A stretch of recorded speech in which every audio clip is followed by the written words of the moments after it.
بسم اللہ الرحمن الرحیم۔ السلام علیکم ورحمۃ اللہ وبرکاتہ۔ عزیز طلباء اور طالبات، السلام علیکم ورحمۃ اللہ وبرکاتہ۔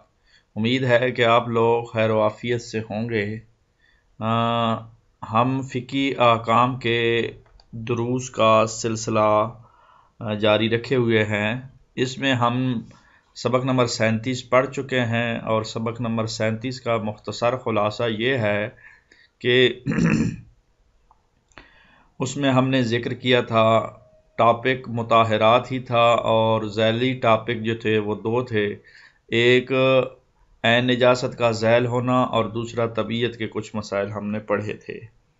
تو آج ہم سبق نمبر 38 پڑھنے جا رہے ہیں، اور اس سبق میں بھی عنوان ہمارا مطہرات ہی رہے گا، اور ذیلی ٹاپک جو ہے وہ کچھ میں عین نجاست کا دور ہونا اور کچھ جو ہے وہ تبدیل ہوتے رہیں گے۔ تو بہرحال آئیں ہم ان مسئلوں کو پڑھنے کی طرف متوجہ ہوتے ہیں۔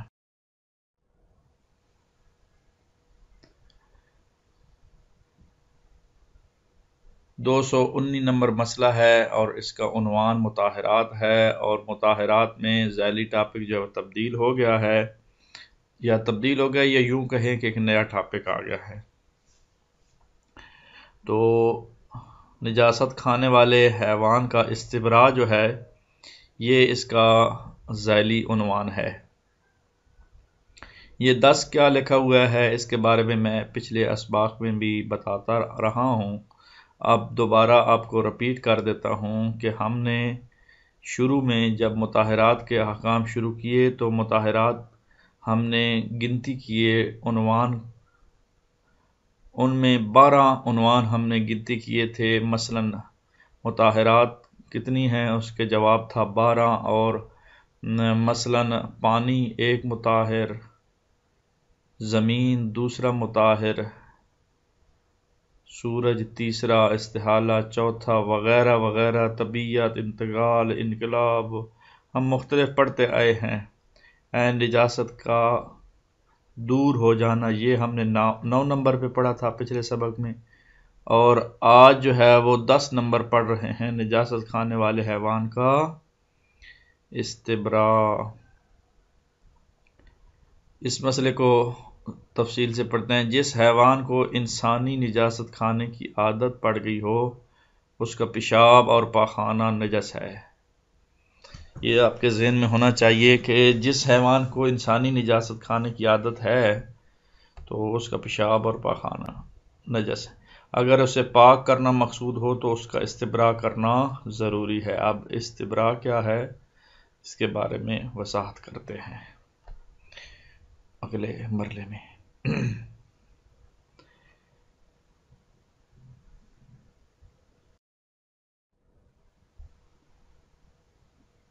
مسئلہ نمبر 219 ہی، یعنی استبراء کیا ہے، یہ ہمارا سوال تھا، اور اس کا جواب ہمیں چاہیے، کیونکہ ہم استبراء کی بحث جو ہے ایک پڑھ چکے ہیں پہلے۔ مطہرات سے پہلے ہم ایک استبراء خود ٹائٹل جو ہے وہ پڑھا ہے، تو آج استبراء وہی پڑھنا ہے، یا اس کا معنی اور تھا اور اس کا معنی اور ہے؟ تو بہرحال اسی مسئلے 219 میں ہم اس بحث کو مکمل پڑھ لیں گے۔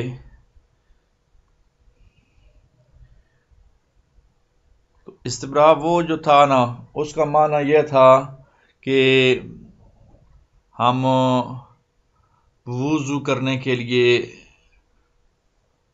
نوجوان حضرات مقام پاخانہ اور مقام پیشاب کو اس طرح دھوتے تھے کہ کوئی بعد میں پیشاب کا قطرہ نہ رہ جائے، تو یہ وہ استبراء تھا۔ لیکن یہاں جو استبراء مراد ہے وہ نہیں ہے۔ ایک بات ہو گئی۔ دوسری بات، آئیں ہم اس متن کو پڑھتے ہیں، تو اس استبراء کا ہم یہاں سے ہی سمجھنے کی کوشش کریں گے۔ استبراء کیا ہے اس کا جواب یہ پیش کیا جا رہا ہے، یعنی کہ ایک عرصے استبراء یہ ہے کہ یوں کہوں ایک عرصے تک اسے نجاست نہ کھانے دیں اور پاک غذا دیں حتیٰ کہ اتنی مدت گزر جائے پھر اسے نجاست کھانے والا نہ کہا جا سکے۔ کیونکہ مسئلے کا پہلا حصہ پچھلے صفحے پہ تھا تو میں نے کہا تھا کہ استبراء کی سمجھ لیتے ہیں، تو وہ پچھلے حصے کو دوبارہ ملائیں۔ ایک حیوان انسانی پاخانہ یا پیشاب کھاتا پیتا ہو تو اس حیوان کو ایک عرصے تک اسے نجاست نہ کھانے دیں، اس حیوان کو جو کھاتا ہے اس کو نہ کھانے دیں، تو پاک غذا دیں اور اتنی مدت گزر جائے کہ اسے نجاست کھانے والا نہ کہا جا سکے۔ احتیاط مستحب کی بنا پر نجاست کھانے والے اونٹ کو، اب یہاں تک تعریف کسی حد تک میں دوبارہ آپ کی خدمت میں عرض کر دیتا ہوں سادہ سا لفظوں میں کہ جو حیوان انسانی نجاست کھاتا ہے اس کا پیشاب اور پاخانہ نجس ہوتا ہے، تو جو انسانی نجاست کھاتا ہے حیوان، اس کو جو نہ کھانے کا ایک مدت معین کر دی جائے تو اس کے بعد وہ پاک ہو جائے، اس کو استبراء کہتے ہیں۔ تو آئیں مختلف جانوروں کی نجاست سے روکا جائے تو کتنے دنوں میں وہ پاک ہو جاتے ہیں یا استبراء ہو جاتا ہے، تو اس کی وضاحت کر رہے ہیں کہ اونٹ کو 40 دن تک اگر انسانی نجاست سے دور رکھا جائے، پاک غذا کھلائی جائے تو اس کا پیشاب پاخانہ پاک ہوگا۔ یہ ذہن میں رکھیں، ہم پاک کہہ رہے ہیں نجس کے مقابلے میں، ہم حلال حرام کی بات نہیں کر رہے۔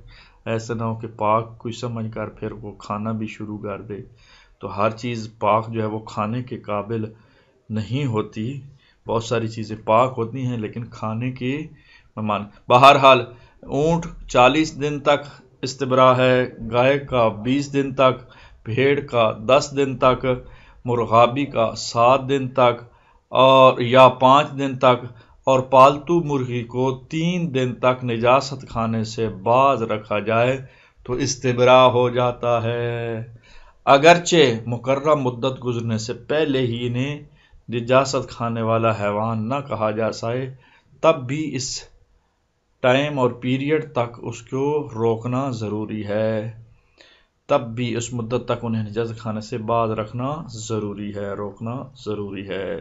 اب میرے خیال میں تفصیل سے سمجھ میں آ جانا چاہیے استبراء۔ تو استبراء کا کیا ہے فقہی طور پر؟ اس کے 2 جواب، ایک انسان کا استبراء ہے، ایک حیوان کا استبراء ہے۔ تو انسان وہ مقام پاخانہ و پیشاب کو جو صاف کرتا ہے تاکہ کوئی گندگی اور میل کچیل اور قطرہ باقی نہ رہے اندر، اور دوسرا حیوان کا استبراء ہے تو اونٹ کا 40 دن تک، بھیڑ کا 10 دن تک، مرغابی کو 7 یا 5 دن تک، گائے کا 20 دن تک، پالتو مرغی کو 3 دن تک یہ پاک غذا دی جائے تو وہ پاک ہو جاتی ہے، اس کا استبراء ہو جاتا ہے۔ اگلے مرحلے کی طرف مسئلہ نمبر 220، آج کے سبق کا دوسرا مسئلہ مطہرات ٹائٹل اور ذیلی ٹائٹل جو ہے وہ مسلمان کا غائب ہو جانا۔ مسلمان غائب ہو جائے تو وہ بھی پاک شمار ہوتا، مطہر ہوتا ہے۔ تو کس طرح، یہ تھوڑی سی بات سمجھنے والی ہے، اسی مسئلے کے ذیل میں سمجھتے ہیں۔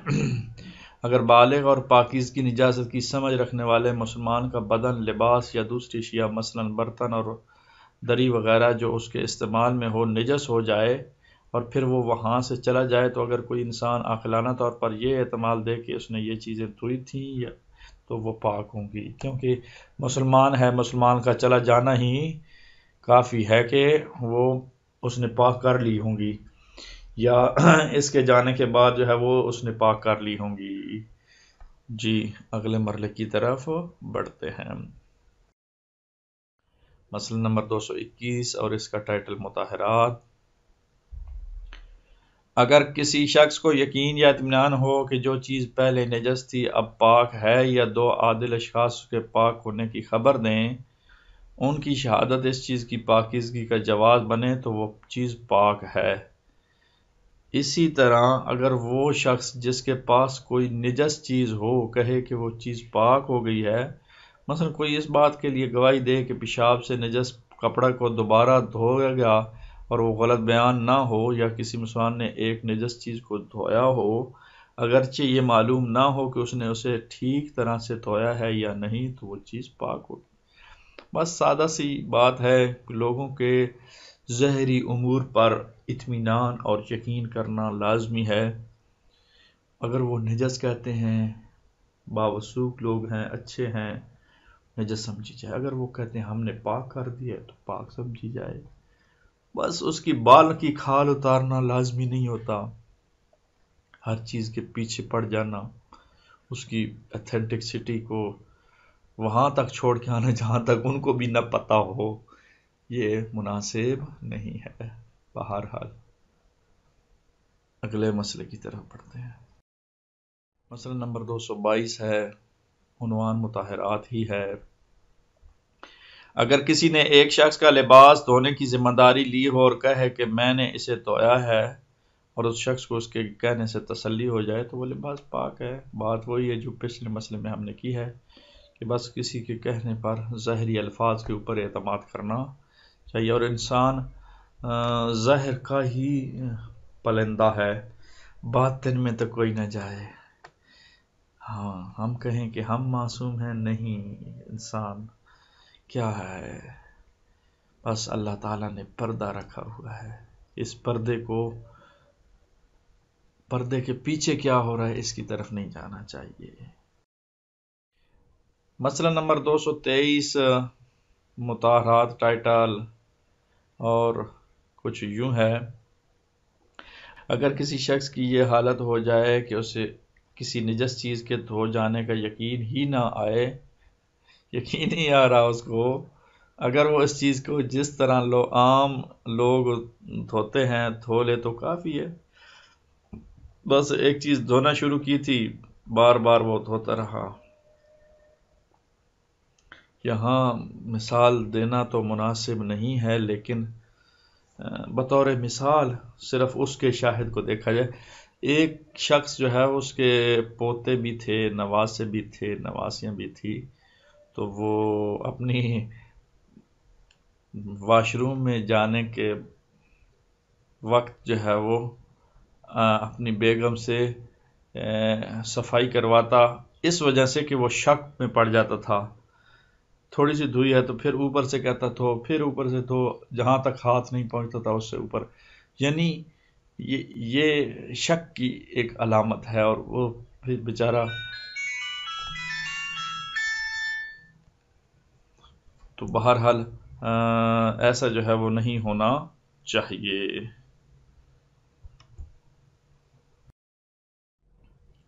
جی تو آئے